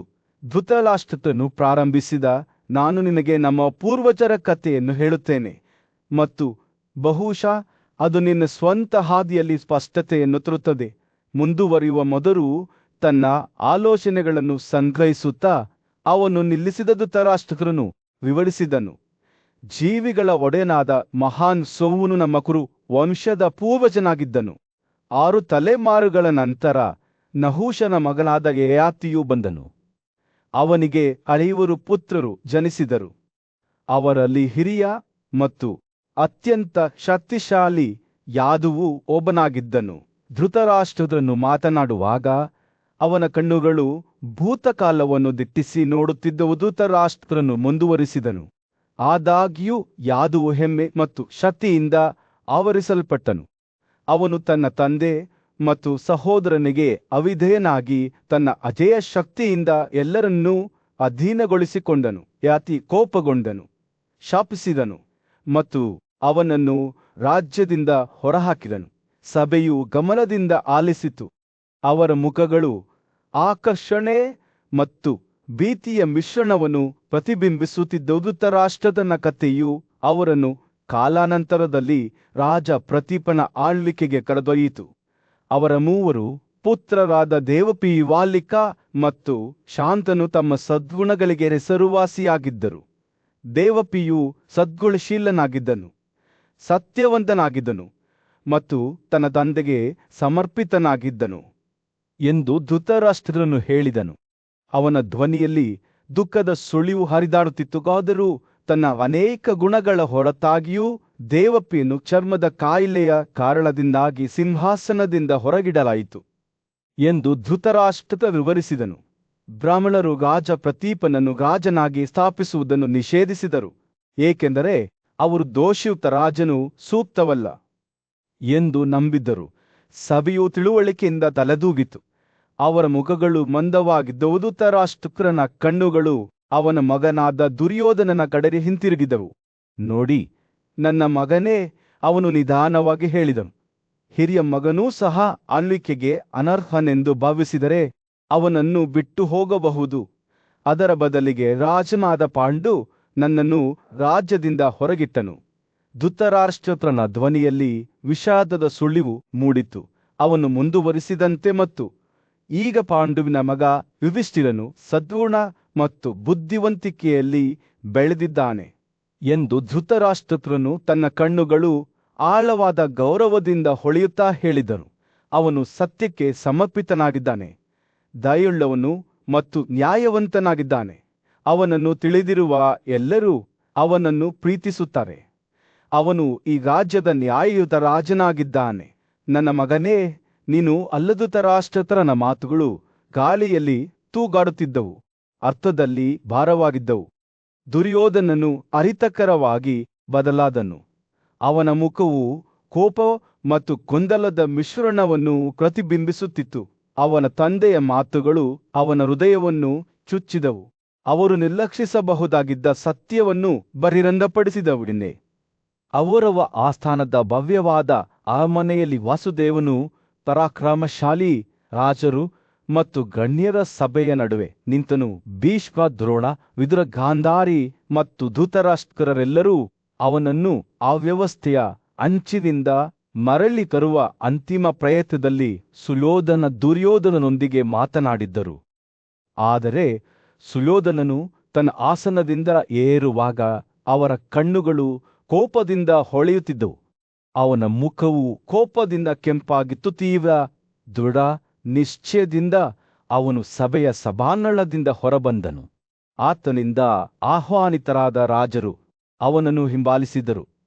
ಈ ರಾಜರು ಪ್ರತಿಯೊಬ್ಬರೂ ತಮ್ಮ ನಾಯಕನಿಗಾಗಿ ತಮ್ಮ ಪ್ರಾಣವನ್ನು ಅರ್ಪಿಸಲು ಸಿದ್ಧರಾಗಿ ಸುಯೋಧನನ ಹಿಂದೆ ದಿಗಂತದಲ್ಲಿ ಕೂಡಿದ್ದ ಕಪ್ಪು ಚಂಡಮಾರುತದ ಮೋಡದಂತೆ ನಡೆದರು. ಅವರು ದೂರದಲ್ಲಿ ಕಣ್ಮರೆಯಾಗುವುದನ್ನು ವಾಸುದೇವನು ನೋಡುತ್ತಿದ್ದನು. ಅವನ ಹೃದಯವು ಮುನ್ಸೂಚನೆಯಿಂದ ಭಾರವಾಗಿತ್ತು. ಆ ದುರದೃಷ್ಟಕರ ದಿನದ ಘಟನೆಗಳನ್ನು ವಿವರಿಸುವಾಗ ವಾಸುದೇವನ ಮಾತುಗಳು ದುಃಖ ಮತ್ತು ಆತಂಕದಿಂದ ಸುರಿಯುತ್ತಿದ್ದವು. ಓ ರಾಜನೇ, ನಾನು ನಿನಗೆ ಹೇಳಿದ್ದೇನೆ, ನಾನು ಸುಯೋಧನನನ್ನು ವಿನಾಶದ ಹಾದಿಯಿಂದ ಮರಳಿ ತರಲು ಎಲ್ಲಾ ಮಾರ್ಗಗಳನ್ನು ಬಳಸಿದ್ದೇನೆ ಎಂದು ಧೃತರಾಷ್ಟ್ರನಿಗೆ ಹೇಳಿದನು. ಮೊದಲು ನಾನು ಸಮಾಧಾನದ ಕಲೆಯನ್ನು ಬಳಸಿ ಕೌರವರು ಮತ್ತು ಅವರ ಸೋದರ ಸಂಬಂಧಿಗಳಾದ ಪಾಂಡವರ ನಡುವೆ ಶಾಂತಿ ಮತ್ತು ಐಕ್ಯತೆಯ ಪದಗಳನ್ನು ಮಾತನಾಡುತ್ತಿದ್ದೆ. ಆದರೆ ಅದು ವಿಫಲವಾದಾಗ ನಾನು ಸುಯೋಧನನ ಹಿಡಿತವನ್ನು ಮುರಿಯುವ ಆಶಯದೊಂದಿಗೆ ರಾಜರ ನಡುವೆ ಭಿನ್ನಾಭಿಪ್ರಾಯಗಳನ್ನು ಬಿತ್ತಲು ತಿರುಗಿದೆ. ವಾಸುದೇವನು ತನ್ನ ಕಥೆಯನ್ನು ಮುಂದುವರೆಸುತ್ತಿರುವಾಗ ಅವನ ಕಣ್ಣುಗಳು ದೂರದ ಭೂತಕಾಲವನ್ನು ನೋಡುವಂತೆ ಕಾಣುತ್ತಿದ್ದವು. ನಾನು ಪಾಂಡವರ ಮಹಾಕಾರ್ಯಗಳ ಬಗ್ಗೆ, ಯುದ್ಧದಲ್ಲಿ ಅವರ ಶಕ್ತಿ ಮತ್ತು ಶೌರ್ಯದ ಬಗ್ಗೆ ಮಾತನಾಡುತ್ತಿದ್ದೆ. ಆದರೆ ಅದೂ ಸಹ ಸುಯೋಧನನನ್ನು ಅಲುಗಾಡಿಸಲು ವಿಫಲವಾಯಿತು. ಆದ್ದರಿಂದ ನಾನು ಎಲ್ಲಾ ರಾಜರನ್ನು ಗದರಿಸಲು ಮುಂದಾದೆ. ಅವರ ಮಾರ್ಗಗಳ ದೋಷ ಮತ್ತು ದುಷ್ಟ ನಾಯಕನನ್ನು ಹಿಂಬಾಲಿಸುವ ಅಪಾಯವನ್ನು ಅವರಿಗೆ ತೋರಿಸಿದೆ. ಅವರನ್ನು ಬೇರ್ಪಡಿಸಲು ನಾನು ಪದಗಳನ್ನು ಮತ್ತು ಪಿತೂರಿಗಳನ್ನು ಬಳಸಿದೆ. ಆದರೆ ಇನ್ನೂ ಸುಯೋಧನನು ಕೇಳಲು ನಿರಾಕರಿಸಿದನು. ವಾಸುದೇವನ ಮಾತುಗಳು ಸವಾಲಿನಂತೆ ಗಾಳಿಯಲ್ಲಿ ತೂಗಾಡುತ್ತಿರುವಾಗ ಸಭಾಭವನವು ಮೌನವಾಯಿತು.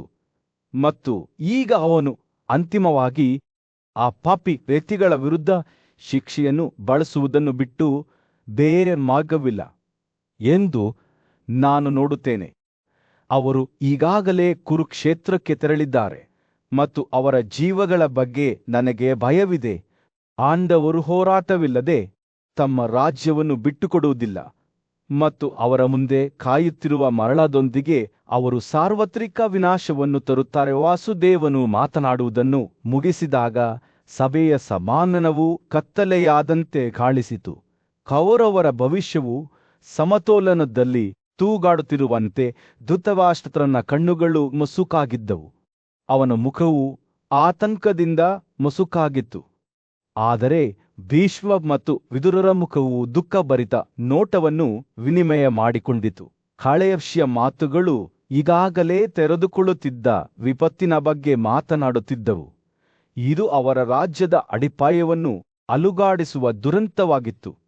ಒಂದು ಸ್ತಬ್ಧಕೂಟದ ನಡುವೆ ನೀತಿವಂತ ಮತ್ತು ಸದ್ಗುಣಶೀಲ ದೊರೆ ರಾಜ ಯುಧಿಷ್ಠಿರನು ತನ್ನ ಸಹೋದರರು ಮತ್ತು ಪೂಜ್ಯ ಕೇಶವರ ಮುಂದೆ ನಿಂತನು. ಕೂಡಿದ್ದ ಕುರುಗಳ ಆ ಸ್ಥಳದಲ್ಲಿ ವಿನಿಮಯವಾದ ಮಾತುಗಳನ್ನು ನೀವೆಲ್ಲರೂ ಕೇಳಿದ್ದೀರಿ. ಕೇಶವನು ನೀಡಿದ ಸಲಹೆ ನಿಮಗೆ ತಿಳಿದಿದೆ. ಈಗ ನಮ್ಮ ಶ್ರೇಷ್ಠ ಯೋಧರಲ್ಲಿ ಯಾರು ನಮ್ಮನ್ನು ಯುದ್ಧಕ್ಕೆ ಕರೆದೊಯ್ಯುತ್ತಾರೆ ಎಂಬುದನ್ನು ಪರಿಗಣಿಸಲು ನಾನು ನಿಮ್ಮನ್ನು ಕೇಳಿಕೊಳ್ಳುತ್ತೇನೆ ಎಂದು ಮಾತನಾಡುವಾಗ ಅವರ ದೃಢನಿಶ್ಚಯದ ಮುಖಗಳನ್ನು ಅವನ ಕಣ್ಣುಗಳು ಪರಿಶೀಲಿಸಿದವು. ಅವನ ನೋಟವು ಅವನ ಸಹೋದರರ ಮೇಲೆ ಬಿದ್ದಿತ್ತು ಮತ್ತು ಆಳವಾದ ಉಸಿರಿನೊಂದಿಗೆ ಅವನು ಮುಂದುವರಿಸಿದನು. ನಮ್ಮ ಬಳಿ 7 ಅಕ್ಷೋಹಿಣಿಯರು ಇದ್ದಾರೆ. ನಮ್ಮ ರಾಜ್ಯದ ಭವಿಷ್ಯವನ್ನು ನಿರ್ಧರಿಸುವ 7 ಪ್ರಬಲ ಸೈನ್ಯಗಳು. ಪ್ರತಿ ಸೈನ್ಯವನ್ನು ಪ್ರಸಿದ್ಧ ಯೋಧರು ಮುನ್ನಡೆಸುತ್ತಾರೆ. ದ್ರುಪದ, ವಿರಾಟ, ಧೃಷ್ಟದ್ಯುಮ್ನ, ಸಿಕಂದಿ, ಸಾತ್ಯಕಿ, ಚೇಕಿತನ ಮತ್ತು ಭೀಮಸೇನ ಅವರೆಲ್ಲರೂ ವೇದಗಳಲ್ಲಿ ಕಲಿತವರು, ಯುದ್ಧದಲ್ಲಿ ನುರಿತವರು ಮತ್ತು ಮಹಾನ್ ಶೌರ್ಯವನ್ನು ಹೊಂದಿದ್ದಾರೆ. ಕುರು ವಂಶದ ಬುದ್ಧಿವಂತ ಮಗನಾದ ಸಹದೇವನು ತನ್ನ ಅಭಿಪ್ರಾಯವನ್ನು ಮಂಡಿಸಲು ಮುಂದೆ ಬಂದನು. ನಮ್ಮ ಮಿತ್ರನಾದ ರಾಜ ವಿರಾಟನು ನಮ್ಮ ಕರಾಳ ಸಮಯದಲ್ಲಿ ನಮ್ಮೊಂದಿಗೆ ನಿಂತಿರುವ ಪ್ರಬಲ ಯೋಧನಾಗಿದ್ದಾನೆ. ಅವನು ಎಲ್ಲಾ ಸದ್ಗುಣಗಳನ್ನು ಬಲ್ಲವನಾಗಿದ್ದಾನೆ, ಶಸ್ತ್ರಾಸ್ತ್ರಗಳಲ್ಲಿ ನಿಪುಣನಾಗಿದ್ದಾನೆ ಮತ್ತು ಯುದ್ಧದಲ್ಲಿ ಪರಾಕ್ರಮಶಾಲಿಯಾಗಿದ್ದಾನೆ. ಅವನು ಭೀಷ್ಮ ಮತ್ತು ಇತರ ಪ್ರಬಲ ಯೋಧರನ್ನು ತಡೆದುಕೊಳ್ಳಲು ಸಾಧ್ಯವಾಗುತ್ತದೆ ಎಂದು ನಾನು ನಂಬುತ್ತೇನೆ. ನಂತರ ವಾಕ್ಚಾತುರ್ಯವುಳ್ಳ ಸಹೋದರನಾದ ನಕುಲನು, ಬಹಳ ಗೌರವ ನಮ್ರತೆಯ ಮತ್ತು ಶಕ್ತಿಯ ರಾಜನಾದ ದ್ರುಪದನು ನಮ್ಮ ಸೈನ್ಯಗಳನ್ನು ಯುದ್ಧಕ್ಕೆ ಮುನ್ನಡೆಸಬೇಕೆಂದು ನಾನು ಪ್ರಸ್ತಾಪಿಸುತ್ತೇನೆ. ಅವನು ಕಲಿಕೆಯ ಎಲ್ಲಾ ಶಾಖೆಗಳಲ್ಲಿ ಪಾರಂಗತನಾಗಿದ್ದಾನೆ. ಭಾರದ್ವಾಜ ಕೃಷಿಯೊಂದಿಗೆ ಶಸ್ತ್ರಾಸ್ತ್ರಗಳ ವಿಜ್ಞಾನವನ್ನು ಅಧ್ಯಯನ ಮಾಡಿದ್ದಾನೆ ಮತ್ತು ಸತ್ಯಕ್ಕೆ ಸಮರ್ಪಿಸಿಕೊಂಡಿದ್ದಾನೆ. ಅವನ ಧೈರ್ಯ ಮತ್ತು ಪರಾಕ್ರಮವು ಸಾಟಿಯಿಲ್ಲ ಮತ್ತು ಅವನು ದ್ರೋಣ ಮತ್ತು ಭೀಷ್ಮನನ್ನು ಎದುರಿಸಲು ಸಾಧ್ಯವಾಗುತ್ತದೆ ಎಂದು ನಾನು ನಂಬುತ್ತೇನೆ. ಅಷ್ಟರಲ್ಲಿ ಅರ್ಜುನರ್ ಎಂದೂ ಕರೆಯಲ್ಪಡುವ ವಾಸವನ ಮಗ ಸವ್ಯಸಾಚಿನ್ ಮಾತಾಡಿದನು. ನಮ್ಮ ನಾಯಕನಾಗಿ ದೃಷ್ಟದ್ಯುಮ್ನನನ್ನು ಆಯ್ಕೆ ಮಾಡುವುದು ಬುದ್ಧಿವಂತಿಕೆ ಎಂದು ನಾನು ಭಾವಿಸುತ್ತೇನೆ. ಯಜ್ಞದ ಅಗ್ನಿಬರಂಧದಿಂದ ಜನಿಸಿದ ಅವನು ಪ್ರಬಲವಾದ ತೋಳುಗಳು ಮತ್ತು ಸಾಟಿಯಿಲ್ಲದ ಶಕ್ತಿಯನ್ನು ಹೊಂದಿರುವ ಆಕಾಶಜೀವಿ. ಯುದ್ಧ ಭೂಮಿಯಲ್ಲಿ ಅವನ ರೂಪವು ಸ್ವತಃ ರಾಮನ ರೂಪವನ್ನು ಹೋಲುತ್ತದೆ ಮತ್ತು ಅವನು ಭೀಷ್ಮನ ಬಾಣಗಳನ್ನು ತಡೆದುಕೊಳ್ಳಬಲ್ಲನೆಂದು ನಾನು ದೃಢವಾಗಿ ನಂಬುತ್ತೇನೆ. ಬಲವಾದ ಇಚ್ಛಾಶಕ್ತಿಯ ಸಹೋದರನಾದ ಭೀಮನು ನಂತರ ತನ್ನ ಅಭಿಪ್ರಾಯವನ್ನು ಮಂಡಿಸಿದನು. ನಾನು ಸಿಕಂದಿನನ್ನು ನಮ್ಮ ನಾಯಕನಾಗಿ ಪ್ರಸ್ತಾಪಿಸುತ್ತೇನೆ. ಋಷಿಗಳು ಮತ್ತು ಸಿದ್ಧರು ಒಟ್ಟಾಗಿ ಹೇಳಿದಂತೆ ಅವನು ಭೀಷ್ಮನ ನಾಶಕ್ಕಾಗಿ ಜನಿಸಿದ್ದಾನೆ. ಯುದ್ಧ ಭೂಮಿಯಲ್ಲಿ ಅವನ ರೂಪವು ರಾಮನಂತೆಯೇ ಇರುತ್ತದೆ ಮತ್ತು ಅವನು ತನ್ನ ಕಾರಿನಲ್ಲಿ ಯುದ್ಧಕ್ಕೆ ನಿಂತಾಗ ಅವನನ್ನು ಶಸ್ತ್ರಾಸ್ತ್ರಗಳಿಂದ ಚುಚ್ಚಬಲ್ಲ. ಯಾರನ್ನೂ ನಾನು ಕಾಣುವುದಿಲ್ಲ. ಸಹೋದರರು ತಮ್ಮ ಆಯ್ಕೆಗಳನ್ನು ಚರ್ಚಿಸುವುದನ್ನು ಮುಂದುವರೆಸಿದಾಗ ಯುಧಿಷ್ಠಿರನು ಕೇಶವನನ್ನು ಆಳವಾದ ಗೌರವ ಭಾವದಿಂದ ನೋಡಿದನು. ಓ ಸದ್ಗುಣಶೀಲನಾದ ಕೇಶವನೇ, ಈ ಬ್ರಹ್ಮಾಂಡದಲ್ಲಿರುವ ಎಲ್ಲಾ ಜೀವಿಗಳ ಶಕ್ತಿ ಮತ್ತು ದೌರ್ಬಲ್ಯವನ್ನು ನೀನು ಬಲ್ಲೆ. ನೀನು ಶಸ್ತ್ರಾಸ್ತ್ರಗಳಲ್ಲಿ ನುರಿತವನಾಗಿದ್ದೀಯಾ ಅಥವಾ ಕೌಶಲ್ಯರಹಿತನಾಗಿದ್ದೀಯಾ? ವಯಸ್ಸಾದವನೋ ಚಿಕ್ಕವನೋ ಅದು ಮುಖ್ಯವಲ್ಲ. ವಯಸ್ಸಾಂಪಯನ ಮಾತನಾಡುತ್ತಿದ್ದಂತೆಯೇ ದೃಶ್ಯವು ರೋಮಾಂಚಕ ಬಣ್ಣಗಳಿಂದ ಚಿತ್ರಿಸಿದ ಕ್ಯಾನ್ವಾಸ್ನಂತೆ ತೆರೆದುಕೊಂಡಿತು. ಅಲ್ಲಿದ್ದ ರಾಜರು ಅವರ ಮುಖಗಳು ಸಂತೋಷದಿಂದ ಹೊಳೆಯುತ್ತಿದ್ದವು. ಗಾಳಿಯಲ್ಲಿ ಪ್ರತಿಧ್ವನಿಸುವ ಗುಡುಗು ಸಿಡಿಲನ್ನು ಹೊರಹಾಕಿತು. ಶಬ್ದವು ಎಷ್ಟು ಪ್ರಚಂಡವಾಗಿತ್ತೆಂದರೆ ಅದು ಭೂಮಿಯ ಅಡಿಪಾಯವನ್ನು ಅಲುಗಾಡಿಸುವಂತೆ ತೋರುತ್ತಿತ್ತು. ಈಗ ಉತ್ಸಾಹದಿಂದ ಪ್ರಚೋದಿಸಲ್ಪಟ್ಟ ಅವರ ಪಡೆಗಳು ಎಳೆಯಿರಿ ಎಳೆಯಿರಿ ಎಂದು ಕೂಗುತ್ತಾ ದೊಡ್ಡ ವೇಗದಲ್ಲಿ ಚಲಿಸಲು ಪ್ರಾರಂಭಿಸಿದವು. ಅವರು ಯುದ್ಧಕ್ಕೆ ಸಿದ್ಧರಾಗಿದ್ದಾಗ ಗಾಳಿಯನ್ನು ತುಂಬಿದ ಶಬ್ದರ ಕೋಲಾಹಲವು ಯುದ್ಧದ ಸಂಕೇತವಾಗಿತ್ತು. ಕುದುರೆಗಳ ನೆರಳು, ಆನೆಗಳ ಗರ್ಜನೆಗಳು, ಕಾಲ್ಚಕ್ರಗಳ ಕೋಲಾಹಲ ಮತ್ತು ಶಂಖಗಳ ಗುಡುಗುಗಳೆಲ್ಲವೂ ಪರಿಪೂರ್ಣ ಸಾಮರಸ್ಯದಿಂದ ಒಗ್ಗೂಡಿದವು. ಡ್ರಮ್ಗಳು ಯೋಧರ ಹೃದಯದ ಬಡಿತಕ್ಕೆ ಹೊಂದಿಕೆಯಾಗುವ ಲಯವನ್ನು ಬೀಸಿದರು. ಅವರ ಎದೆಯನ್ನು ನಿರೀಕ್ಷೆ ಮತ್ತು ಧೈರ್ಯದಿಂದ ತುಂಬಿದವು. ಅವರು ಮುಂದೆ ಸಾಗುತ್ತಿರುವಾಗ ಸೂರ್ಯನ ಬೆಳಕಿನಲ್ಲಿ ಮಿನುಗುತ್ತಿರುವ ಅವರ ರಕ್ಷಾ ಕವಚ ಗಂಗಾ ನದಿಯ ಉದ್ವೇಗಭರಿತ ಪ್ರವಾಹವು ಅದರ ದಡದಿಂದ ಹೊರಬಂದಂತೆ ಅದರ ಮುಂದೆ ಎಲ್ಲವನ್ನೂ ಕೊತ್ತುಕೊಂಡಿತ್ತೀ. ಪ್ರಬಲ ಸೈನ್ಯದ ಮುಂಚೂಣಿಯಲ್ಲಿದ್ದ ಭೀಮಸೇನನ ಬೃಹತ್ ಚೌಕಟ್ಟನ್ನು ಒಳಗಿನ ಬೆಳಕಿನಿಂದ ಮಿನುಗುವಂತೆ ತೋರುತ್ತಿದ್ದ ಪತ್ರದಲ್ಲಿ ಸುತ್ತುವರಿಯಲಾಗಿತ್ತು.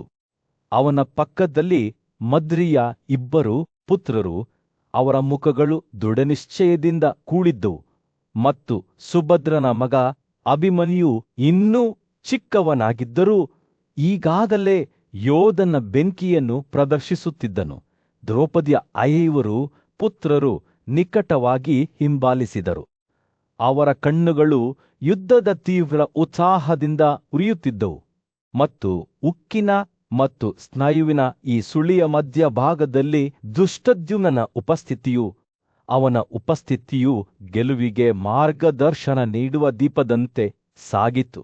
ಅವರು ಕುರುಕ್ಷೇತ್ರದ ಮೈದಾನವನ್ನು ಸಮೀಪಿಸುತ್ತಿದ್ದಂತೆ ಯೋಧರ ಸಂತೋಷವು ಹೊಸ ಎತ್ತರವನ್ನು ತಲುಪಿತು. ಅವರ ಡ್ರಮ್ಗಳು ಆಕಾಶವನ್ನು ಅಲುಗಾಡಿಸುವ ಲಯವನ್ನು ಬೀಸಿದವು. ಆದರೆ ಅವರ ಶಂಖಗಳು ಅಮಾವಾಸ್ಯೆಯ ದಿನದಂದು ಗುಡುಗುಗಳಂತಹ ಶಬ್ದವನ್ನು ಹೊರಹಾಕಿದವು. ಗಾಳಿಯು ವಿದ್ಯುತ್ ಒತ್ತಡದಿಂದ ಕಂಪಿಸಿತು. ಉಕ್ಕಿನ ಮತ್ತು ಗುರಾಣಿಯ ರಕ್ಷಣೆಯಿಂದ ವಾಸ್ತವದ ಬಟ್ಟೆಯು ಛಿದ್ರಗೊಳ್ಳಲಿದೆ ಎಂಬಂತೆ. ಆದರೂ ಈ ಎಲ್ಲ ಅವ್ಯವಸ್ಥೆಯ ನಡುವೆಯೂ ತಮ್ಮ ಕರ್ತವ್ಯದಲ್ಲಿ ಅಚಲರಾಗಿ ಉಳಿದವರು ಇದ್ದರು. ಕುಂತಿಯ ಮಗ ಯುಧಿಷ್ಠಿರನು ಆತಿಥೇಯನ ಹಿಂಭಾಗದಲ್ಲಿ ನಡೆದಾಡಿದನು. ಅವನ ಕಣ್ಣುಗಳು ಯಾವುದೇ ಅಪಾಯದ ಚಿಹ್ನೆಗಾಗಿ ದಿಗಂತವನ್ನು ಹುಡುಕುತ್ತಿದ್ದವು. ಅವನೊಂದಿಗೆ ಶಿಬಿರದ ಅನುಯಾಯಿಗಳು ಉಪಪ್ಲವದಿಂದ ಪಾಂಡವರನ್ನು ಹಿಂಬಾಲಿಸಿದ ಅಡುಗೆಯವರು ಮತ್ತು ಸೇವಕರು ನಿಧಿ ಮತ್ತು ಮನೆಯ ಹೆಂಗಸರನ್ನು ತಮ್ಮೊಂದಿಗೆ ಕೊಂಡೊಯ್ದರು. ಅವರು ನಿರ್ಗಮಿಸಿದಾಗ ಯೋಧರನ್ನು ಆಶೀರ್ವದಿಸಿದ ಬ್ರಾಹ್ಮಣರು ಈಗ ಅವರ ಕಣ್ಣುಗಳು ಕಾರಣದ ನೀತಿಯಲ್ಲಿ ಆಳವಾದ ನಂಬಿಕೆಯಿಂದ ಹೊಳೆಯುತ್ತಿದ್ದವು. ಪಾಂಡವರು ಮೈದಾನವನ್ನು ಪ್ರವೇಶಿಸಿದಾಗ ಅವರು ಶತ್ರುಗಳ ಸಮುದ್ರವನ್ನು ಎದುರಿಸಿದರು. ಆದರೆ ಕೇಕೆದೃಷ್ಟಕೇತು ಮತ್ತು ಶ್ರೀನಿಮತದ ರಾಜಕುಮಾರರು ಯುಧಿಷ್ಠಿರನ ಹಿಂದೆ ಸಾಗಿದರು. ಅವರ ಅಕ್ಷಾಕವಚು ಸ್ಪಷ್ಟ ರಾತ್ರಿಯಲ್ಲಿ ನಕ್ಷತ್ರಗಳಂತೆ ಹೊಳೆಯುತ್ತಿತ್ತು. ಕುರುಕ್ಷೇತ್ರದ ವಿಶಾಲ ಪ್ರದೇಶದ ಮೇಲೆ ಸೂರ್ಯನು ಉದಯಿಸುತ್ತಿದ್ದಂತೆ ರಾಜ ಯುಧಿಷ್ಠಿರನ ಪಡೆಗಳು ಶಿಬಿರಕ್ಕೆ ಸೂಕ್ತವಾದ ಸ್ಥಳವನ್ನು ಹುಡುಕಲು ಹೊರಟವು. ಕುಂತಿಯ ಮಗ ಮತ್ತು 5 ಪಾಂಡವ ಸಹೋದರರಲ್ಲಿ ಒಬ್ಬನಾದ ರಾಜನು ತನಗೆ ಅದೃಷ್ಟವನ್ನು ತರುವ ಸ್ಥಳದಲ್ಲಿ ತನ್ನ ಶಿಬಿರವನ್ನು ಸ್ಥಾಪಿಸಲು ನಿರ್ಧರಿಸಿದನು. ಆತನು ಸಮತಟ್ಟಾದ ತಂಪಾದ ಮತ್ತು ಹುಲ್ಲು ಮತ್ತು ಇಂಧನದಿಂದ ಸಮೃದ್ಧವಾದ ಸ್ಥಳವನ್ನು ಹುಡುಕಿದನು. ಪವಿತ್ರ ಅಥವಾ ದೇವರಿಗೆ ಪವಿತ್ರವೆಂದು ಪರಿಗಣಿಸಲಾದ ಪ್ರದೇಶಗಳನ್ನು ತಪ್ಪಿಸಿದನು. ಅವರು ಪ್ರಯಾಣಿಸುತ್ತಿದ್ದಂತೆ ಯುಧಿಷ್ಠಿರನ ಸೈನಿಕರು ಕುರುಕ್ಷೇತ್ರದ ಹೃದಯ ಭಾಗದ ಮೂಲಕ ಹರಿಯುವ ಹೇಮವತಿ ನದಿಯನ್ನು ದಾಟಿದರು.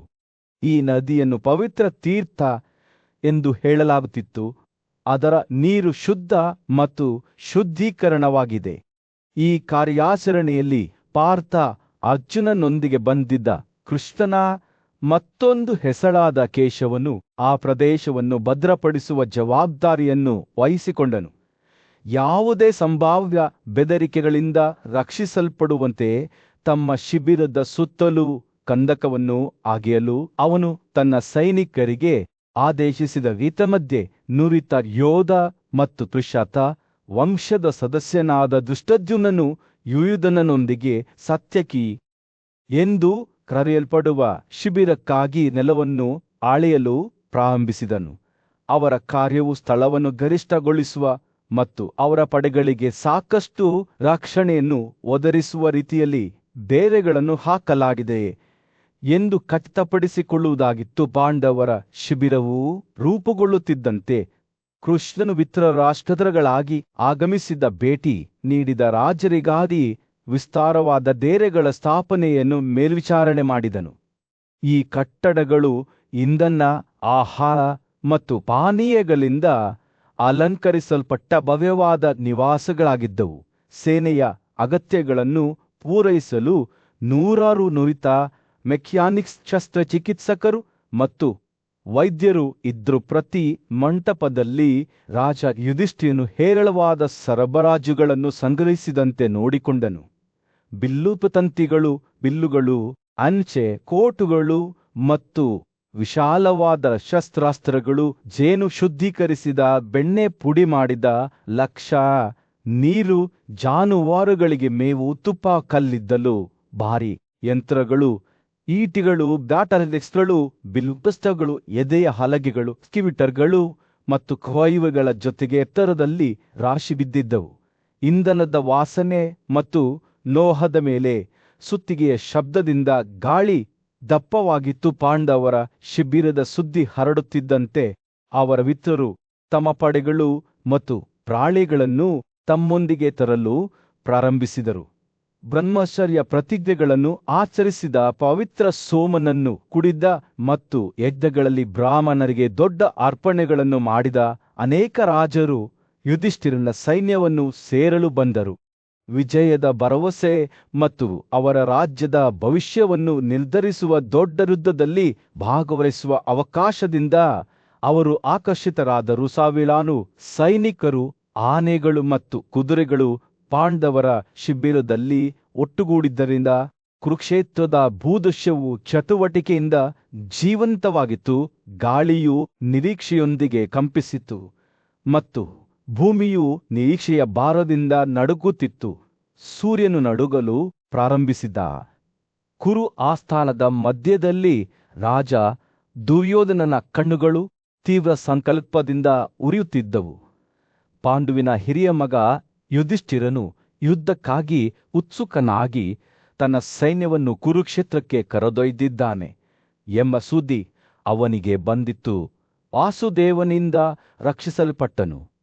ವಿರಾಟ ಮತ್ತು ದ್ರುಪದರು ಅವರ ಪುತ್ರರೊಂದಿಗೆ ಸಹಾಯ ಮಾಡಿದನು ಮತ್ತು 100 ರಾಜರಿಂದ ಸುತ್ತುವರಿದನು. ಪಾಂಡವರು ಒಂದು ಅಸಾಧಾರಣ ಶಕ್ತಿಯಾಗಿದ್ದರು ಕಾರಣ ದುಶ್ಯಾಸನ ಮತ್ತು ಶಕುನಿ ಅವರನ್ನು ಉದ್ದೇಶಿಸಿ